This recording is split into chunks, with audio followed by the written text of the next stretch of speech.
Após a descoberta do Brasil, inúmeras foram as expedições portuguesas aqui chegadas. Numa delas estava o ilustre João Ramalho, que não se encantou apenas com as belezas dos nossos litorais, não, mas também com a ilustre Índia Bartira. Porém, a bela selvagem era filha do ilustre e temido cacique Tibiriçá. E após praticar vários atos de bravura, o intrépido lusitano se casou com a doce Índia, passando a morar próximo à taba de seu sogro. E foi dali que João Ramalho partiu com sua gente para fundar no dia 8 de abril de 1553 a vila de Santo André da Borda do Campo, que mais tarde receberia o nome de São Bernardo do Campo.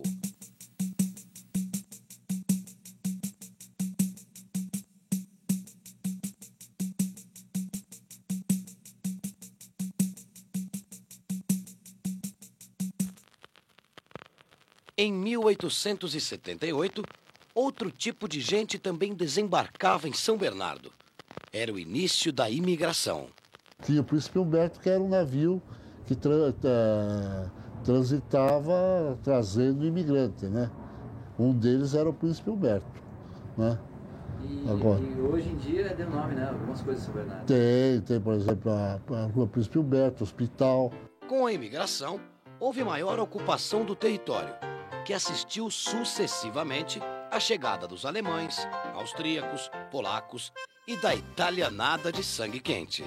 Que são os D'Alessio, os Corradi, os Marotti, os Grotti. Com a proclamação da República, as fazendas beneditinas foram desapropriadas e transformadas em colônias doadas ou vendidas aos imigrantes italianos. As fazendas foram divididas em linhas e nós podemos ver aqui logo à frente a antiga colônia do Sabatini, onde está erguido hoje o pronto-socorro municipal. Esse pronto-socorro central atendia apenas adultos. Posteriormente, com o trabalho do Dr. João Francisco Gabriel, um pediatra, ele conseguiu transformar parte do pronto-socorro adulto em pronto-socorro infantil. Eles vieram, meus bisavós, disseram quando eles vieram que tudo era mato, né? Era imigrante, esses terrenos foi tudo doado para eles. A primeira escritura que foi feita do sítio aqui, o meu pai que fez a primeira escritura, que não tinha nem escritura, nada. Olha, aqui estão minha bisavó e o meu bisavô. Ele se chamava José Pissetti e ela Benvenuta Bolini. E eles vieram de Poggio-Rusco, uma região do norte da Itália, vizinha a Mantova, e saíram de lá em 8 de dezembro de 1877. E chegaram aqui no princípio de 1878. Quer dizer que nós já temos mais de 120 anos de São Bernardo, e o que eu te falei que é muito característico e que é uma coisa que cala muito fundo na emoção, no emocional da gente, é que nós estamos nessa rua desde que eles compraram o lote do núcleo colonial, que foi em março de 1878. E eles tinham um amigo que tinha vindo para São Bernardo em 1875, mais ou menos, e que se correspondia com eles por carta e contava que aqui existia uma mata maravilhosa, que tinha muita lenha, que eles faziam carvão, que eles faziam carroças e que já tinha alguns italianos nessa região que eu suponho que seja as colônias. Mas a imigração não parou por aí, não. Anos depois, foi a vez do Oriente. E os japoneses inauguraram a colônia Mizuho. Como é que chegou aqui no Brasil, eu não sei, porque meus pais que trouxeram com 2 anos de idade, não sei. Em São Bernardo, no ano de 1935, que chegamos aqui, né? Que meus pais compraram aqui, eu vim aqui. Foi o ano de fundação da colônia Mizuho, né? Só queria ressaltar a ideia que o pessoal, os fundadores, os pioneiros tiveram, a preocupação de dar educação às crianças. O fato de virem para cá foi mais em função da proximidade de São Paulo para dar mais oportunidade para as crianças estudarem. A convivência com os italianos só poderia mesmo dar em festa regada a muito vinho e ofurô. Por incrível que pareça, na minha classe só tinha eu de japonês, o filho de japonês. Bom, o problema em casa ou aqui dentro do Mizuho, a gente conversava praticamente em japonês. Ia lá, tinha que ser em português. Hoje já é diferente, mas naquele tempo realmente falava japonês como se fosse uma língua pátria mesmo, né? E aprendia o português quando começava a frequentar a escola. A gente vivia tudo junto, né? Pelo menos no Demarque, eu cheguei a participar do furô ali, tudo tal, junto com eles. A gente comia na casa deles, eles comiam na nossa casa.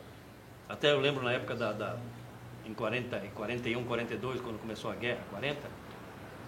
E o que a japonesada sofria, os italianos também, né? E a quinta coluna e não sei o quê.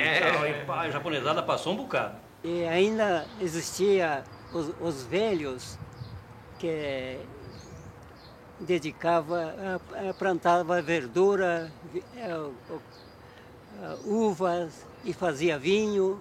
A gente ia sempre comprar vinho e depois deixava tomar um copo de vinho assim, né? Ao chegarem em São Bernardo, os imigrantes eram devidamente instalados no casarão do Alferes Bonilha, de onde eram encaminhados para os núcleos coloniais implantados na região.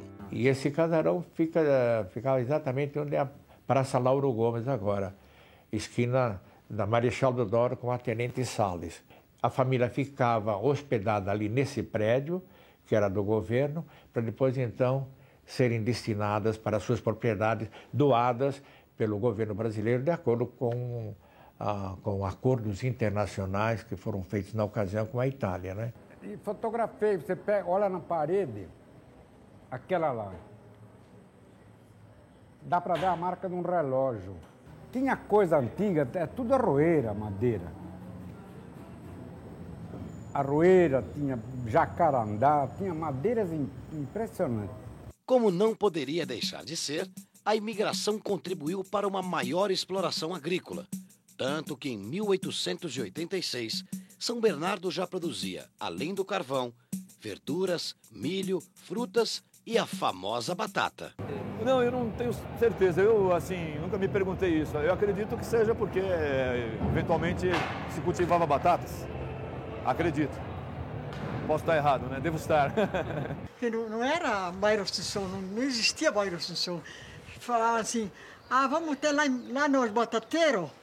Lá onde existe hoje todos os restaurantes lá, era chamado Terra dos Batateiros. Havia uma rivalidade muito grande entre Santo André e São Bernardo, entendeu? Nosso apelido aqui de São Bernardo, nós éramos os batateiros, né? Correto. Foi o apelido que o pessoal de Santo André deu para nós, porque aqui o pessoal plantava batata, e nós botamos o apelido deles de ceboleiro. Deu origem à rivalidade dos times de futebol, 1º de Maio e Corinthians, entendeu? Corinthians deles lá. Então, quando havia... E era tudo de ouro, carroça que vinha para cá e tal. Era na base de batata que voava. Não era ovo, não era batata que voava, né? Então, batateiro e ceboleiro. Nós jogávamos batata e eles jogavam cebola para nós, né? Não ficamos sabendo se eles plantavam cebola. Nós botamos para não ficar por trás. Existe uma grande rivalidade entre São Bernardo e Santo André. Verdade.